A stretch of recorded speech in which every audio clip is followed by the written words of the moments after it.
Just the flaps? Jesus, take the wheel.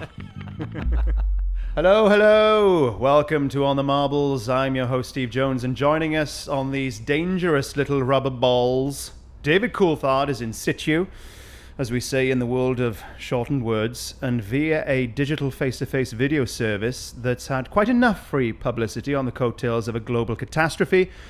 Mark Webber joins us. How are you, fine fellows? You well? Brilliant.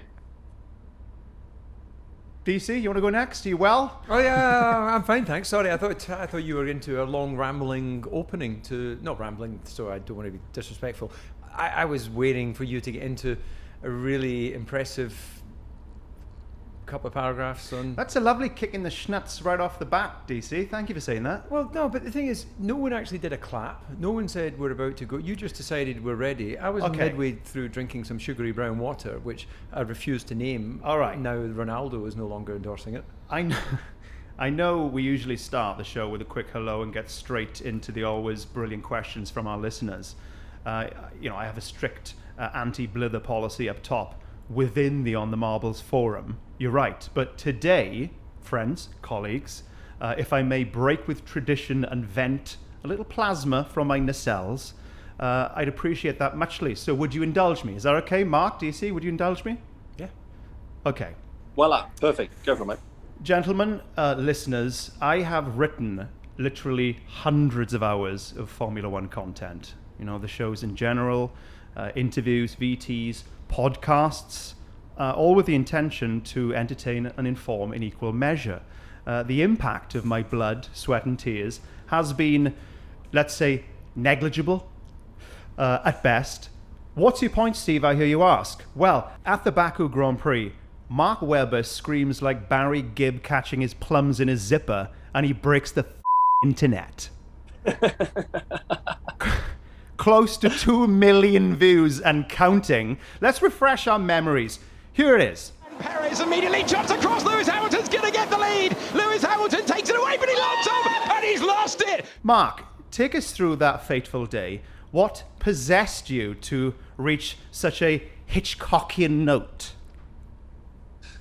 Well, mate, I think that, we had the big lull, didn't we, in proceedings by the time the FIA got their stuff together and worked out how they were going to put all the clowns and the circus balls in position, ready for this 6-sector Grand Prix to close the event out. And Hamilton and Perez on the front row. Lewis's brakes were, a tad warm as we saw him pull up into the box there. And he won the start. He had the checkmate pretty much done. Yeah. Done and dusted. He was there. And he went to the car park with his brakes, locked up. And I think it just made my microphone, I don't know if you know, but my microphone was between my legs, a long way away from where it should have been. But still So how loud was that scream? That didn't come from his mouth. That's what he's telling us.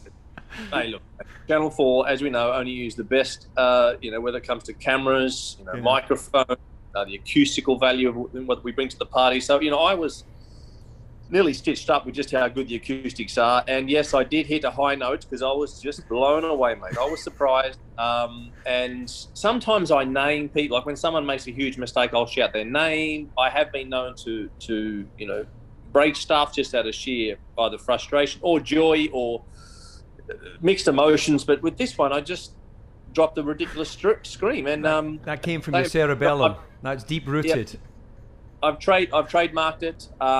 It's going well. I've trademarked it to Netflix. I've got more views than those guys. So, more. How do you have views on a voice? Is that such a thing? Well, we uploaded the thing to our C4F1 I know. Twitter. I know. Like channel. People aren't viewing anything spectacular. They're hearing something spectacular. No, you could see Barry White's voice. You could see it. It was Barry Gibb. Barry White's the opposite No, I'm direction. talking about how can you see a voice? Well, if you've got a deep enough voice, you can see the voice. Oh, I was being literal. Yeah, I was just making shit up. But what it does do is confirm that Mark, with the microphone between his legs, is big down under. Yes. Oh. Do the neighbours ever complain? Yeah, well, mate, it's funny you mentioned that, mate. I've had to move. I've bought, the boundaries to either side. I've had to move it back a little bit because, when it gets a bit erotic. I do, the sort of decibels get going. All right, showtime. But first, let's hear from our sponsor. Today's show is brought to you by Pirelli. For almost 150 years, Pirelli have delivered you safely and smoothly upon the ever-changing roads of life. Well, now Pirelli are here to take you on a different kind of ride. The safest, smoothest, and most pleasurable ride of your life. Introducing Pirelli Condoms. Whether it's a risky sexual encounter with someone you just met at the checkout in Lidl's, a lock-in in a sex dungeon in Mayfair, or you're dogging in a landfill in Norwich. You want a condom that won't add to the population. A condom that stops the CSA knocking at your door. So if you think there's enough people on Earth, use Pirelli Condoms. Rubber you can trust. Brilliant. There you have it. I love it. I'm probably firing blanks at my age, but I want to go and buy some Pirelli condoms. Pirelli there, branching out. Important message though, listeners. Use a condom. Okie smoky, time to turn the key in the ignition. The correct tyre pressure for 3 passengers has been observed. I've checked under the bonnet, the oil's good. So let's get on with this. Mirror, signal, manoeuvre, and we're off. Annie Henry is first out of the gate. Is Hamilton making mistakes because Max has him under pressure, or is it just purely coincidental? Let's begin with Mark Webber. Well, mistakes. How many has he made? That was a high-profile one, we know, in Baku, but it was basically down to a switch setting which caught him out. This magic button they talk about to manipulate the brake balance for front tyre warm-up to get ready for the start of a Grand Prix. So, it was an error on his side, what we call finger troubles, and paid a huge price for that because he went from 25 points to 0. No, I don't think so. I think Hamilton is been around the block. He's enjoying, he said bring it on externally, so outside his team. So he's got that in abundance now with Verstappen. I think that he's looking forward to getting into the guts of the European tracks. And Merck have to, of course, bounce back as a team as well. They've been a bit flaky on just a bit, operationally. They've had some, horrendous pit stops. So Red Bull are turning the screws, but I don't think Hamilton is feeling the Verstappen heat. I think he's feeling, yes, a little bit of heat because the performance is not quite in their corner at the moment. So it's not a Verstappen thing. It's just that the team and his standards are, of course, very high. So I think he'll be back very, very shortly. Okay. What do you think, DC? Is it just purely coincidental that Max has had him in his sights and he's now leading the championship? No, I think it's entirely down to the fact that we've got Max Verstappen in a Red Bull. Take away Max Verstappen in a Red Bull, and Lewis would have had a much more comfortable run and possibly wouldn't have had the finger trouble. Why has he not had that finger trouble before? Mark and I both know that you can have little errors of switches and leave the radio button on and things like that in the heat of the moment. But he was, a start is a sort of, you plan what you might want to do, but you're a very reactive subconscious thing at the start, and in that reactive subconscious moment he's flicked a button that he's never done before, and it's resulted in him having a massive mistake. You can call it anything else. I saw Lewis said it's not a mistake. It's not a mistake is when you run wide and hit the barriers. Well, look, a mistake's a mistake. If you're not on the desired line, then you've ended up somewhere. If you've gone there through desire, then that's not a mistake, that's intentional. But if you've gone there because you've made a mistake, it's a mistake. So I think he's getting his mistakes confused. It looked a lot like a mistake in the moment. He's getting his definition of mistakes confused, because to me a mistake is a mistake, and it's very clear when a mistake's a mistake. Thank you, DC. Mark may have just covered this a moment ago, but maybe Tony Ledley wants to be a bit more expansive on it. He's asking, what is this magic button on the steering wheel that Lewis apparently accidentally hit that sent him skidding off the track at turn 1? Has Mark already covered that? Was that what? Well, you didn't do the detail of the magic button, and I'm not sure either of us completely know the detail of it. But what I'll have a stab at is it moves the brake balance further forward for when you're doing tyre warming. You can get rear tyre temperature relatively easily by wheel spin, front tyres, you tend to have to brake and radiate the heat from the disc into the wheel, into the tyre. And my understanding, Mark, is that it moved the brake balance forward, but you may have a different understanding. Yeah, no, I think that's right, mate. I think that they've got this little toggle which you can increase the brake balance to the front by a large margin. Some people might think, well, how what sort of percent would you need to move that forward to get some sort of reward? And it's quite a big chunk, and that's why he arrived in the grid box with his brakes, of course, incredibly hot, which he wouldn't have been overly concerned about, because hot brakes is then, as DC says, radiating through then the wheel and the wheel into the tyre. Then hopefully you get a bit more tyre pressure and a bit more tyre heat.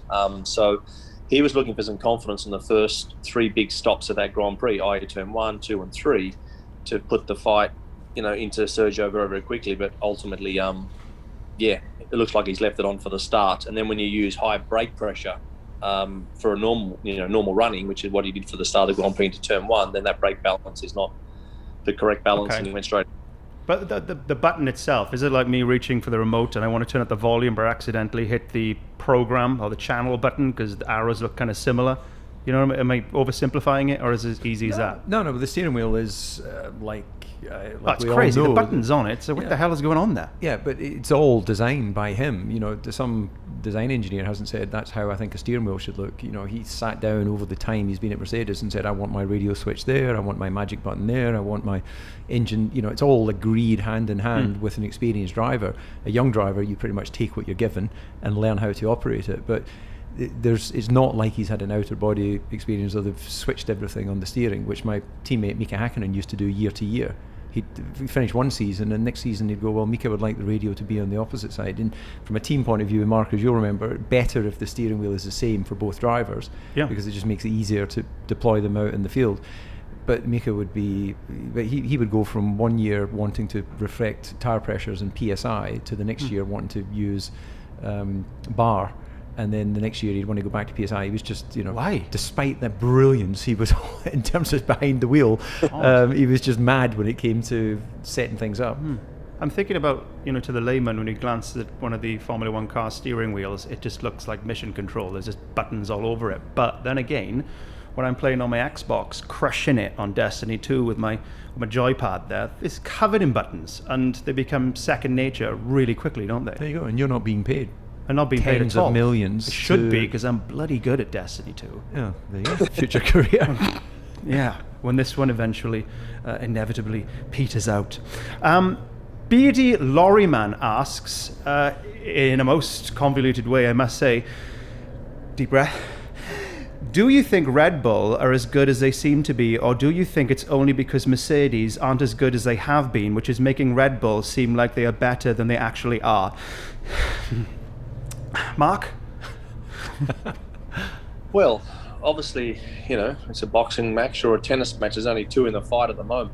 I love it when Mark gets into analogy mode. I bloody love it. You can always say, well, one's performing. Take your time, Mark. Is he frozen? Your screen froze there.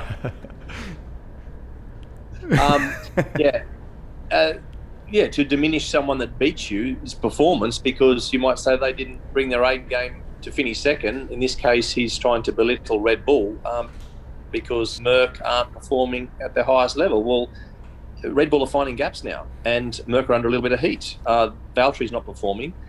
Lewis has had a few dodgy tracks that the car hasn't performed at, because we know he's generally pretty consistent. Verstappen has made the most of that. Red Bull have made the most of that. They've capitalised, apart from Pirelli's, issue they had in Baku. So, no, I think that's a bit rough to take the heat off Red Bull. They've been coming at them over time, and we should be celebrating the fact that there is a fight between 2 different teams, and. Also, Ferrari, don't forget, Leclerc banged it on pole at the last race. Their race pace was average, but it was brilliant to see them up there too. So more merrier, and you can't belittle someone else's performance just because someone else is giving them a toweling over their own performance. I think a lot of people, it's just so difficult to believe that Mercedes, performance-wise, are going to drop off the cliff anytime soon. It just feels impossible to fathom that. Well, they've got the resource and the knowledge of this era of Formula One. So we are coming to the close of this current set of regulations. Next year it's a completely different design concept, different car. Power units remain the same, so they're going to continue to do a brilliant job when it comes to the whole drivetrain. But normally when you have big regulation change, it tends to shake things up. It tends to actually separate the grid a little bit in terms of the top teams have a bigger performance advantage over the smaller teams because they've got more resource to run a season whilst they're parallel designing and building a new car. So ironically, this year I think it's actually been closer from the back of the grid to the front than we've seen in previous years, but that'll spread a little bit next year probably. But Red Bull have been consistent. They just haven't, I think, had the power unit to back up where they've been with the chassis, and they went to Honda, which was clearly not very favoured by McLaren after a few seasons, and they've managed to work with that partnership to develop and see success. So do you think Christian Horner would say, "Oi, Mercedes is as good as they've always been, it's just we've caught them up, we're just as good now"? Yeah, well, potentially he would, and sometimes you can look at year-to-year lap times and things like that, but there's been regulation change tweaks this year which have taken away some of the flicks and fancy aerodynamics, so the cars I think are a wee bit slower this year. So I think Aston Martin and Mercedes were saying they were more affected by low rake. Mission accomplished. Yeah, exactly. So look, everybody sings when they're winning, and everybody complains when they're not, and tries to motivate their troops by saying we know what we need to develop, and motivate their partners and sponsors by saying we're on the right track of development. My belief is that there's a certain amount of, when you're winning, you're all sort of patting each other on the back because of course we're winning because we've done all our jobs properly, but you never fully truly understand because there's so many things that you can't model in the tunnel that then play out when you get on the circuit, and it's true as any particular team has a dominant era in Formula One, that time will come to an end because if they knew the magic ingredient all the time, they'd just keep adding that magic ingredient, but they don't know what the magic ingredient is. They don't know what they don't know, and it's that black art of you're compromising on the mechanical integrity of the car to get it as light as possible, which means it flexes and twists, and if you get all of those margins right, it flexes and twists in all the right places. If you get it wrong, then you get a car that feels a little bit strange to drive, that they didn't model would be like that. So it's bloody difficult, and we should celebrate anyone that's successful at that level. Well, here's a topic that's popular and I dare say a little bit difficult to get absolute answers on, but let's have a crack. We got David Coulthard and Mark Webber here with us. I'm sure they know their onions.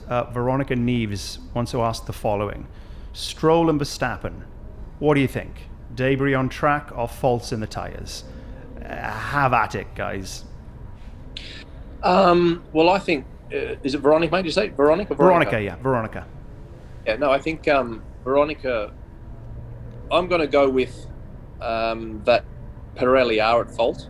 I think that there has to be enough margin within the pressure tolerance that the teams are given, which clearly the team and Pirelli and the FIA have said that Red Bull and Aston Martin Racing were not under the prescribed limit. I'm led to believe. Now, you correct me if I'm wrong, DC, but I think they might have been close, but okay, that's the limit. They weren't under it, so there was nothing flaky going on there. And we know they've had previous. We know that the tolerance of them to how close they are for the tyre to fail has happened quite often, and not just in Formula One, in other categories. So the brand has form, and they were very, very lucky to get away with the incidents that they did. You can see the standing wave, which is actually there's small curvatures happen on the sidewall of the tyre, and that means that the tyre, the construction and the casing of the tyre is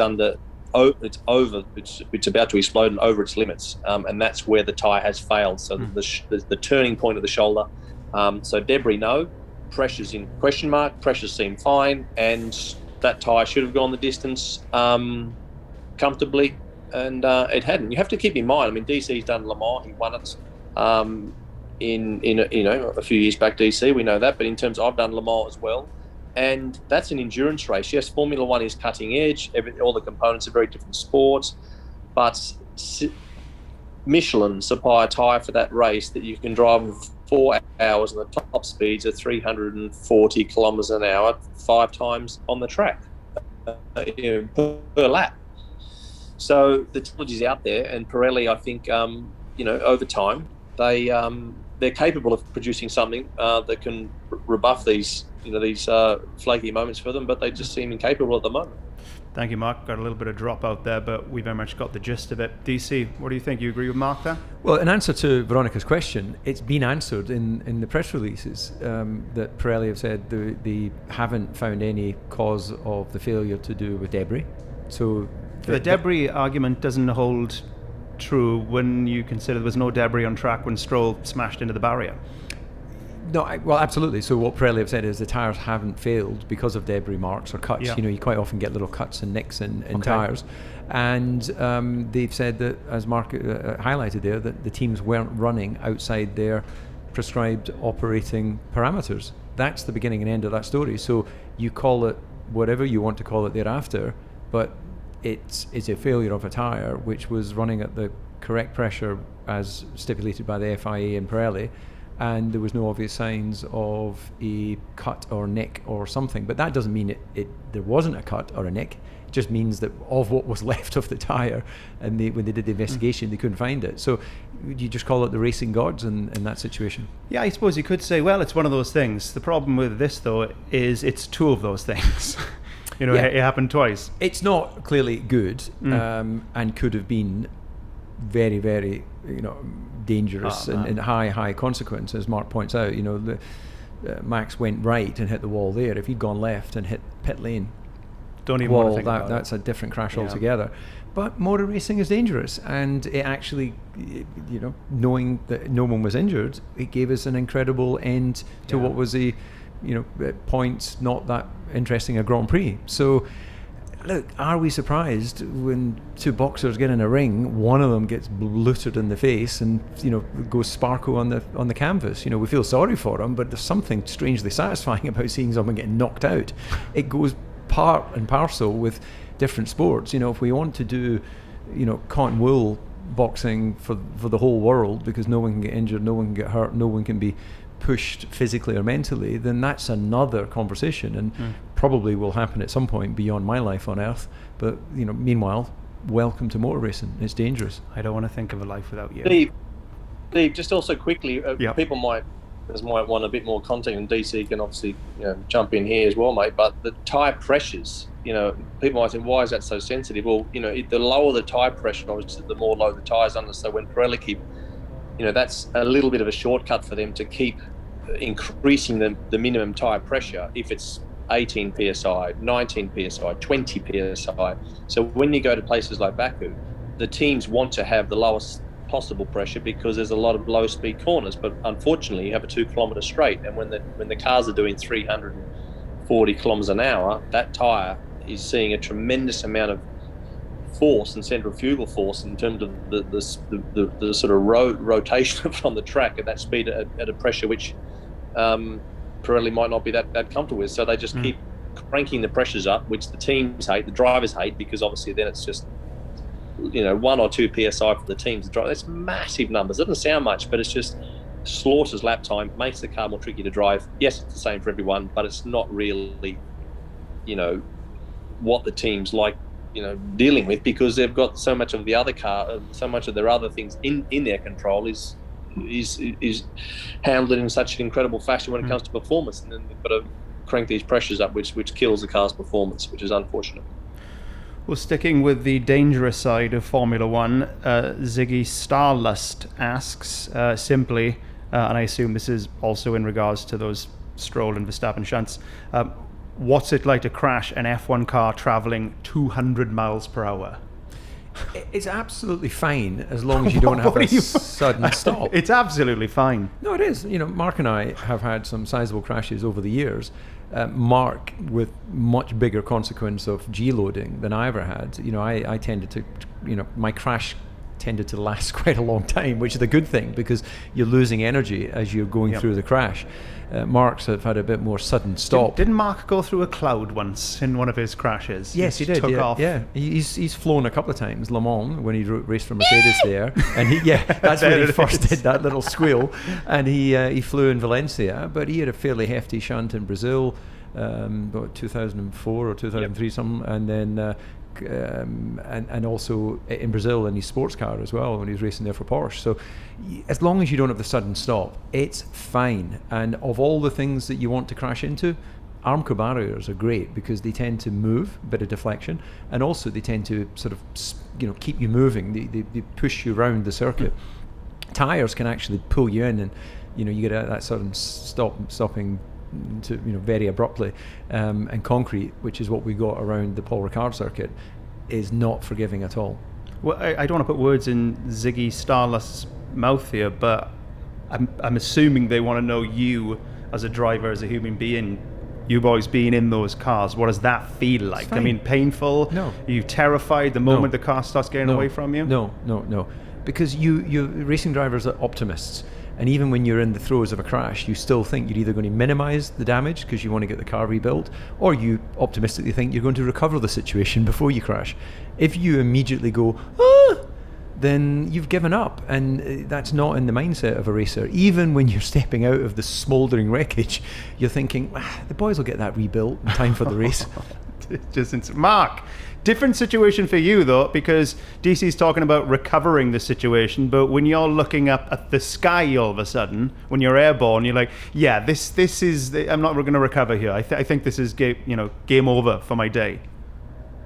Yeah, I mean, as DC said, he was good at scratching cars. He scratched a lot, and small little impacts, and had a few of those. Where I didn't scratch many cars, but I just basically obliterated them. So I was good at using gel ignite to finish them off. And yeah, I think that time slows down. So to probably give Ziggy some context here, I think that your mind certainly slows down. You're frustrated as well inside that, so that your emotions are certainly all over the place. DC's right in terms of you're still optimistic that obviously when you're in the air you can do nothing at that point, you're total passenger, but you're the flaps.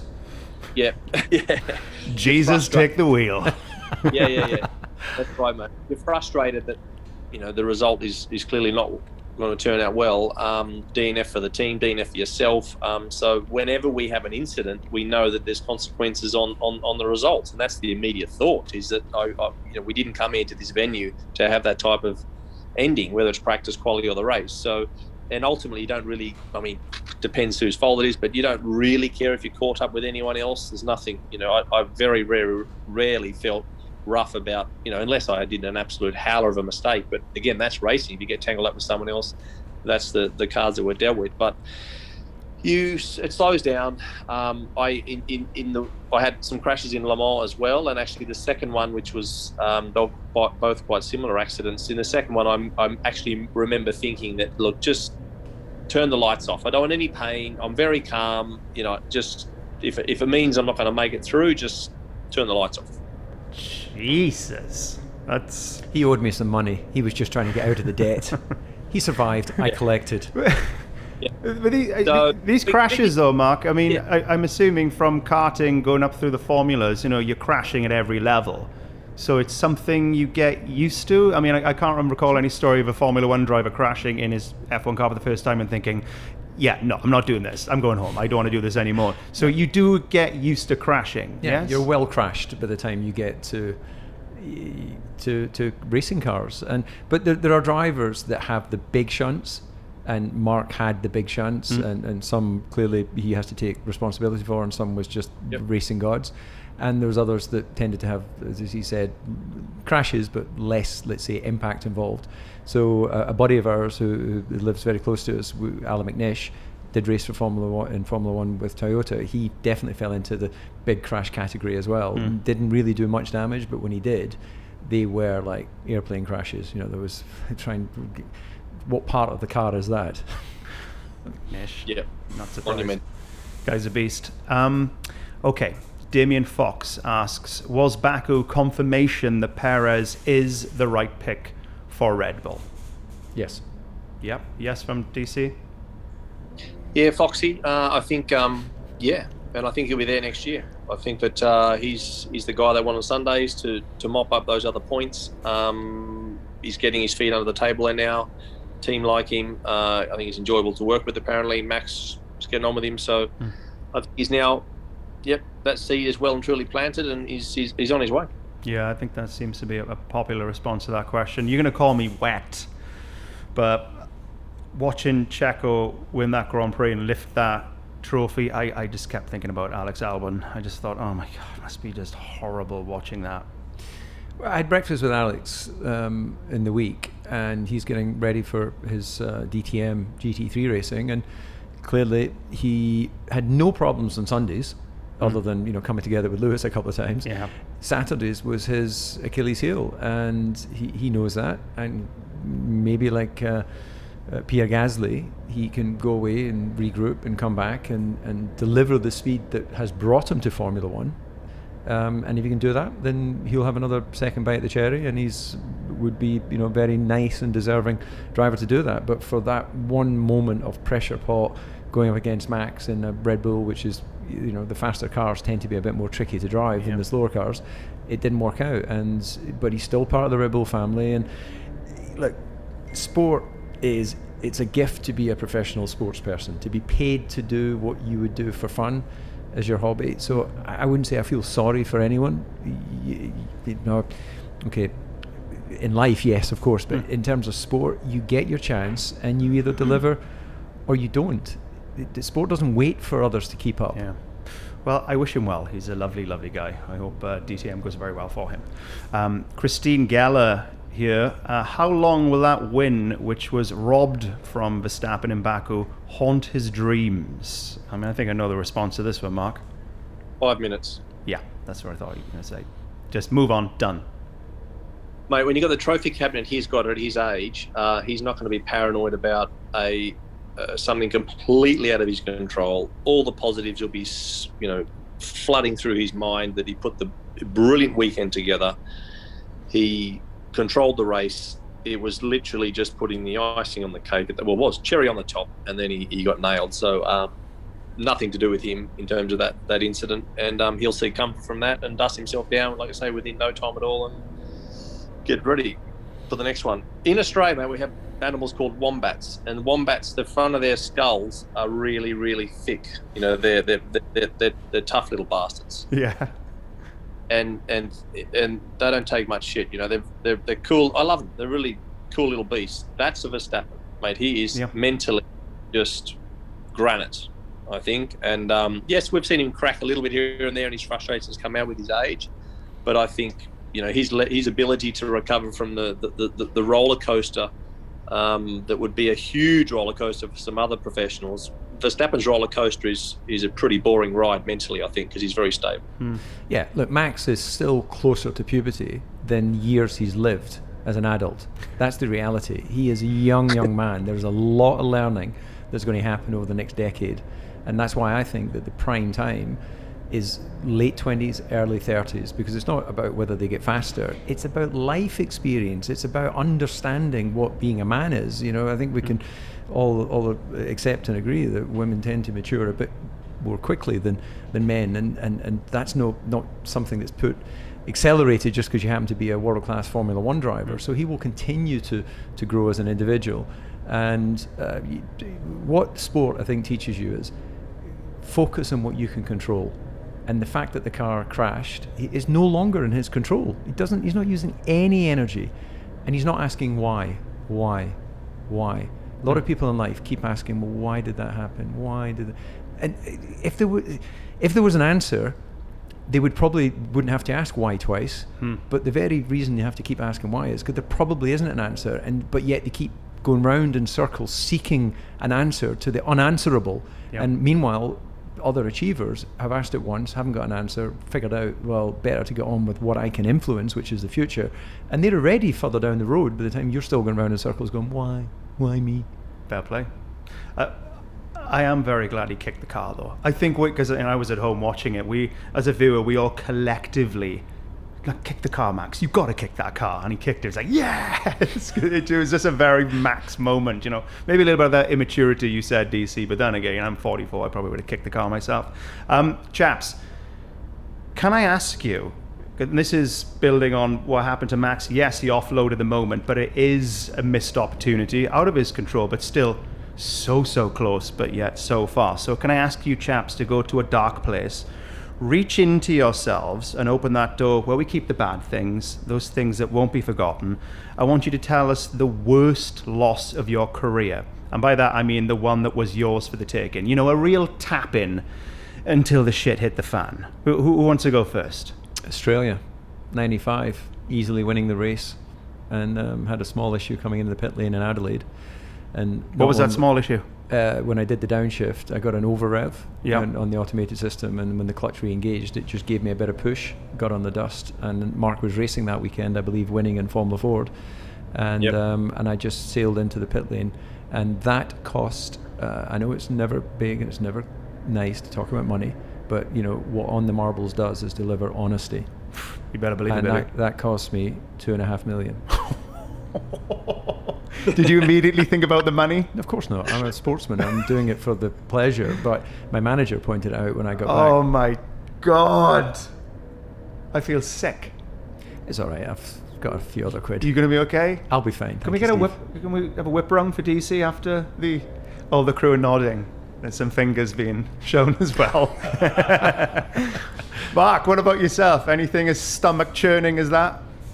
Loads. But it's an interesting question because obviously I crashed in Korea in 2010. I crashed in Valencia in 2010, which were two shunts that I could have certainly not had in my season to try and win the World Championship that year. But there weren't tap-ins. You know, they were races where there was a lot going on, and those errors happened. But a tap-in, it was early in the race. It was a bloody first lap, but I think it was 05, and it's a weird one, and not many people will know about it, but I qualified at the Nürburgring Grand Prix that year in Germany in the Williams BMW. My teammate Nick Heidfeld was on pole, but he was on a 3-stop with no fuel because BMW were really keen to have a German on the front row, and I qualified third with one of the biggest laps of my life with a shitload of fuel in the car and an awesome strategy.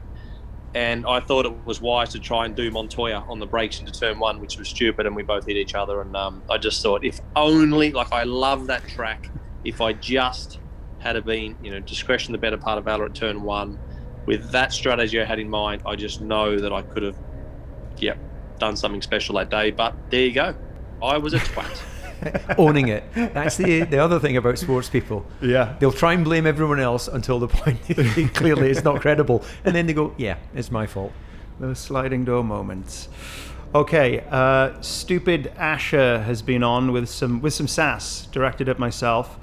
Steve, you said Seb would never get a podium this season with Aston.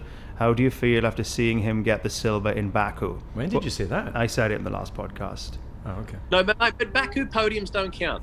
Well, I mean, it seemed to count to Seb. Well, look, I'll tell you how I feel if I'm completely honest. I feel a bit foolish, feel a bit embarrassed, a bit small, but after I made that comment, I did say I know nothing.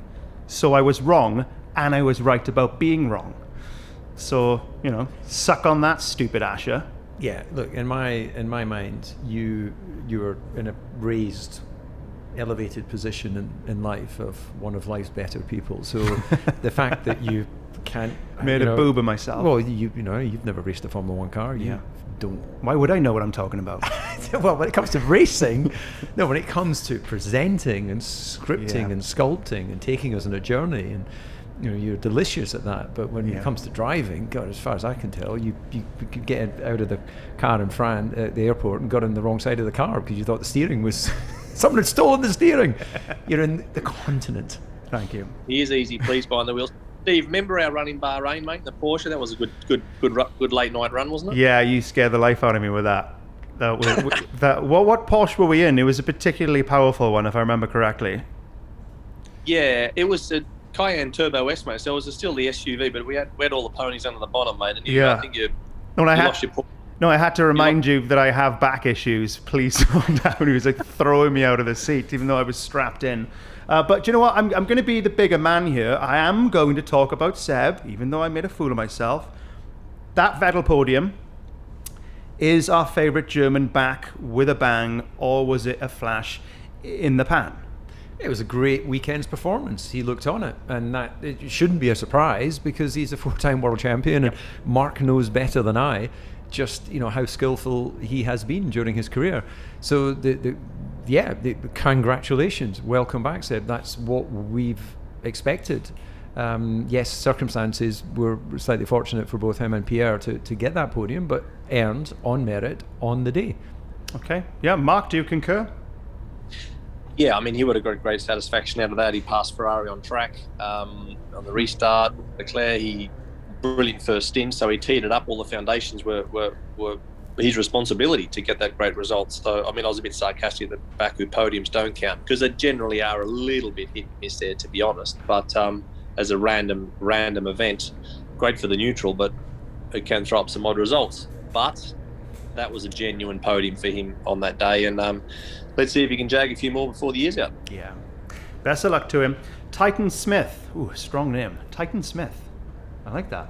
Titan Smith asks, after a 12th place finish at Baku, may I ask, what on earth is happening to Valtteri Bottas? Yeah. I tell you what, he did beat his teammate. That's something.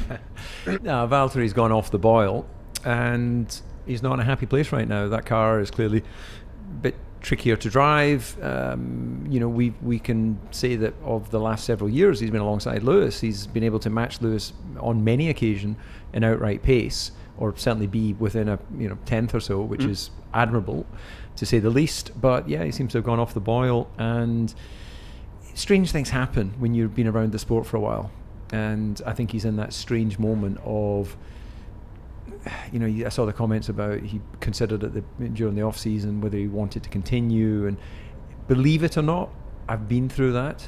You don't say it out loud though, no, surely. You keep that to yourself, or to your inner sanctum, your small group of people, but it's because of the constant pressure. It's an unreal world being a professional sportsman, because everything revolves selfishly around your training, your fitness, your preparation. You're in the world's media, commenting and celebrating your success and rubbing your nose in it when it doesn't work. It's only when you come out the other side that you get some perspective back. And at the moment, he cannot see the racetrack for the barriers. Okay, he is in a strange place. DC spot on there. Mark, can he come back from the strange place, or is George Russell going to be in that seat sooner rather than later? Yeah, Steve. Look, I think it's all over Red Rover. He's had a great career. It's been a long career. He's earned his stripes through coming through Williams, and then arriving at Merck, and giving Lewis a headache more than once on Saturday afternoons. He's very good over one lap. We've seen that often. This particular car this year, he has not got on top of. So his qualifying performances have been, below average in terms of his higher standards that he's had in previous regulations against Lewis. But what I just really struggle with is when he's out of position is the street fight mentality. Getting your elbow out. You have to make your presence felt. You have to make sure that they know you're on the track and you can't be passive. You've got to attack.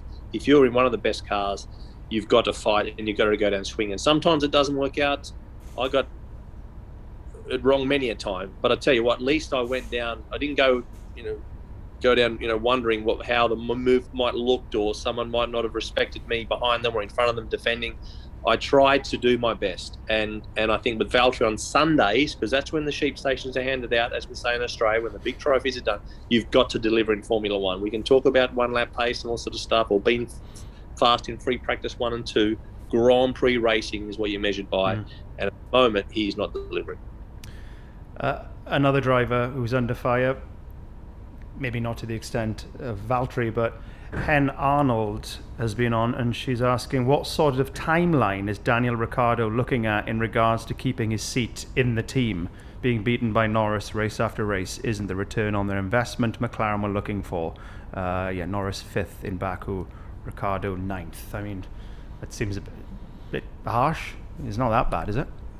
Well, it's not as good as we all expected. It's not as good as Daniel expected. Right now, he is still trying to come to terms with the way that car needs to be driven, which is a little bit surprising for someone of his experience.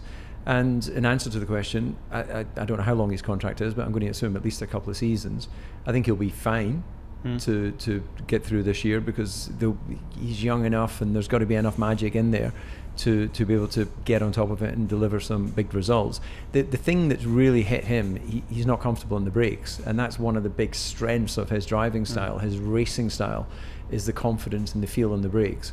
And you take that away from him, then it's sort of clearly affecting his lap time. But I think he'll be fine for next year, and I've still got to expect that he'll find his form this year. If he doesn't, then I'd be a little bit worried. Yeah. What do you think, Mark? Is the Honey Badger going to give us that resurgence at some point? Totally agree with DC. I think he's lost some confidence with this car. There's no question about that. He's had his wings clipped. Norris is the opposite. He loves the car. He's on top of it. Daniel's like most sportsmen and women. Of course, you need confidence to perform well and believe you can go out there and deliver. He's been trying to fool himself and trick himself that mentally he can get on top of this early in the season, which he hasn't been able to do. It could be just around the corner. I think that he's openly said in recent days that these are the types of tracks where he can experiment a little bit more. DC's mentioned that he's struggling in the later phase of braking or getting the most out of the car on the brakes and that feel. So you can't experiment on street circuits because you just smashed the car to smithereens, which you did in qualifying in Baku. So in Ricard and 2 races in Austria and then Silverstone and Budapest, like these are types of tracks where you can get away with experimenting a little bit, even though to the neutral at home you might not see that experimentation, but he will be in the background trying to work out where he can unlock the potential with the car that Norris is showing. So he'll be safe next year, but we're only having this chat because we believe he's world class, and the bit of scrutiny on him. Hopefully, he can get out of it. Yeah, good news. Paul Ricard is going to be a favourable track for him this weekend. Quick question on that, actually: does Bernie Ecclestone's ex-wife still own this track? Didn't she get Paul Ricard in the divorce? Am I right in saying that? I believe so. I don't know if she still owns the track, but the grass out between the pit lane and where the engineers sit on the Pratt's Perch, as it's affectionately known, there's little signs there that say, "Keep off the grass, an original from Biggin Hill." Because Bernie owns Biggin Hill, which is an airfield in the south of London. And it's where Formula One Television's broadcasting centre is. It's where all his car collection is. And so somebody obviously thought it was funny to bring the turf from there rather than using French seed. Must be nice. Must be nice. A few years ago, Steve, I was on the grid there at DC. I think it was Jackie's birthday, wasn't it? DC, we had put his little tartan hat. And but Slavica actually come up to me and she was... This is Bernie's ex-wife? Yeah, she come up to me and said hello, and she said, "We never had that game of tennis I offered you in Bahrain all those years ago." I said, "Yeah, we didn't have that game of tennis. Didn't get around to it, and obviously it was racing that weekend." She goes, "You were scared of my ex-husband," and I said, "Yeah, I probably was." Mark went, "Yes." Yes. So I owe Slavica a game of tennis, but I think you're right, mate. I think she still does own the whole shoot match there, but the trust is called Bambino. The Bambino Trust. Yeah. Why is it called that? I guess it's because Bernie's kids. Wow. Ultimately, yeah. Do you know, it all sounds like a game to the Ecclestones, doesn't it? Well, money might be funny or must be funny. I don't remember the line. In a rich man's world, and in this case, a rich woman's world. Yeah. Well, good for her. You any good at tennis, by the way, Mark? Just a sidebar. Mate, he's Queenieberry champion. I'm friggin' awesome. So you would have smashed it to pieces, yeah? I'm not over the top of my backhand, mate. I'm just I'm struggling to get a sort of pathetic little slice going on, but I don't know. I think I'd like to believe I've got Slavica covered on the court, but you never know. What about you? Are you left or right-handed, mate? Right-handed. I'm a squash player. Well, used to be before my back gave out on me. But tennis is too skillful for me. I'd much rather just smash the ball against a wall. That's more me.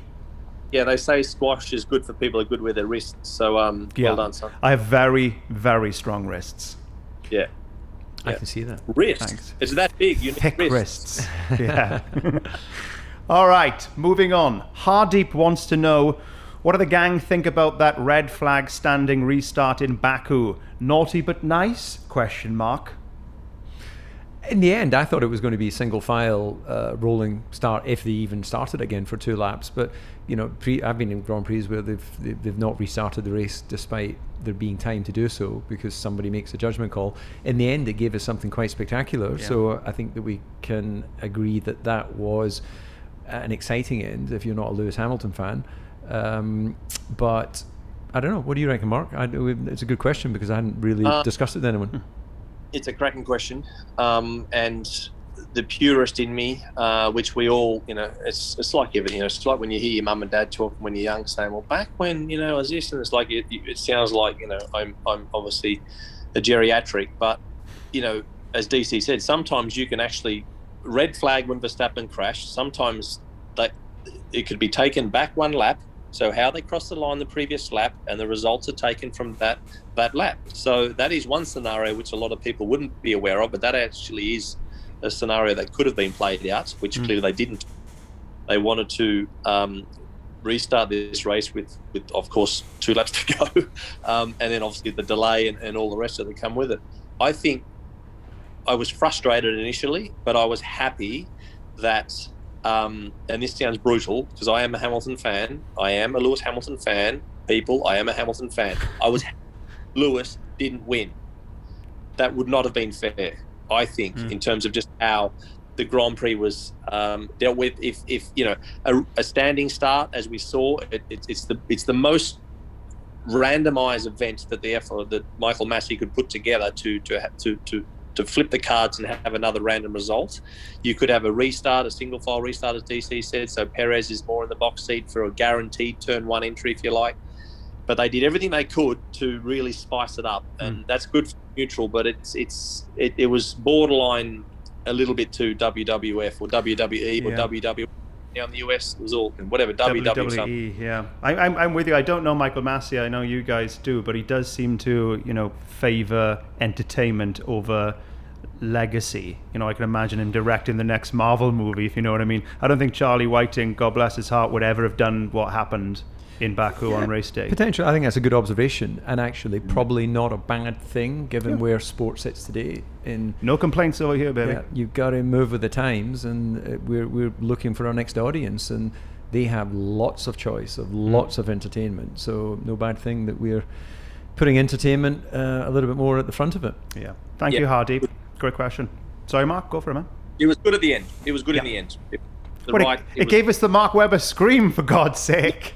No, I don't want to live in a world that doesn't have that. It gave us, Sergio winning, and as I say, a healthy podium. It was a good podium, and Max didn't lose out through no fault of his own, and Lewis didn't get any points, which is, in the end, it was good that no one capitalised on that random 2-lap race. All right, last one from Tom Gordon. How legit is this Horner and Wolf beef? Might we see them stripped to the waist going at it in the paddock? We definitely won't see that because there's a bit of 2 different weight categories altogether. True. And I'm not meaning the carry weight, I'm just talking physical size.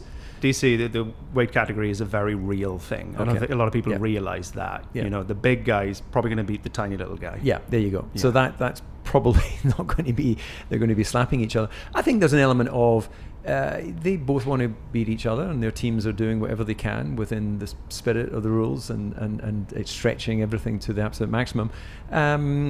But in the end, it's like racing drivers. You're very difficult to be really close to someone when you're in the heat of battle. But they're building a relationship through their team principal roles or sporting director roles, whatever the official titles they run, which will enable them to reminisce in the future as probably good buddies. But it just ain't going to happen right now because Toto's success is Christian's failing, and Christian's success is Toto's failing. Where is the mutual enjoyment in that? Yeah.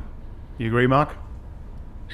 Yep. They're both protecting their teams, all the soldiers that work for them. They're leading from the front. They believe in both of their operations, and often there's a disagreement on whether it's regulations, on style of running a team, on Red Bull or an energy drinks company. Huge name, we know that. Toto's with an OEM, with Mercedes, so they're very different corporate setup about how they go about their racing. So Christian can shoot from the hip, and Toto's got enough firepower even within Merck to do what he wants, because we know he's got shareholding within the operation. So good for the sport, and as DC said, they're there for each other, and it's real. And then like I say, they're not going to strip down and get the old trunks on and have three minute rounds. But I think it's pretty fruity. Absolutely, I think it's genuine. You know when people say stripped to the waist, is that t-shirt off or trousers off? I think T-shirt. stripped to the waist is just t-shirt, yeah. So it's not... Okay. Not budgie smuggler. Well, no, if you're stripped, there's nothing there. Actually, someone called me out on this the other day, where we say, "Oh, the alarm has gone off," don't we? Yeah. The alarm's gone off. But they went. Central European person said, "Well, the alarm has gone on." The alarm. Yeah, that's a good point. But we don't say that. We don't say the alarm is. We say the alarm's on when we go to sleep. But when it goes off in the morning, we don't say the alarm's gone on. Alarm went off. It goes off. Yeah. So there's so many different things that just don't make sense. It's semantics, isn't it? I love all that stuff. Can I just end on a point? Show me a man who can look good naked wearing a t-shirt. Does that man exist? I've tried. Naked wearing a t-shirt? You mean basically just with your bits out? Yeah. Can anybody pull that off? It depends on the length of the t-shirt. If you're going with a modern t-shirt, then it's probably like a mini dress. If you're going with the sort of t-shirts I wear, belly button area, then you're exposed. You've just got to own it, haven't you? You've got to feel comfortable with what you're displaying. Wait a minute, are you saying you think you look good in that getup? No, what I did say was you've got to own it. And why are you doing what so many people do? You say one thing and then immediately somebody goes, "So what you're saying is this?" No, what I said was what I said. Do I think I look good in a t-shirt and nothing? In certain circumstances, yes. So but you're saying you... Go on. In certain circumstances, I don't think there is an issue with needing some upper body coverage, but wanting it to all hang out down below. Mark, you want to weigh in on this one? What could be even worse, Steve, couldn't it, mate? So a t-shirt, nothing on, but then socks. Yeah.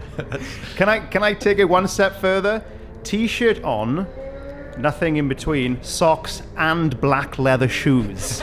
Boom. How about that? Yeah. That sounds like a Welsh thing. What a combo. Well, that's the Channel 4 Christmas party attire sorted out. Yeah. I think that about does it for this session. David, Mark, marry me. You're both perfect. Dear listeners, have an affair with me behind Mark and DC's back. I'll meet you at any travel lodge in the country, preferably midweek because the rooms are only 29 quid a night. We can book a double, but if you're bringing company, there is a pull-out bed. But there's no way I'm sleeping on that thing. You're welcome to it. All right. All that is left for me to say is the Gallagher supplication. Hit the like button and give us a 5-star review. And may the downforce be with you. May all your flags be checkered. Goodbye. Still creepy.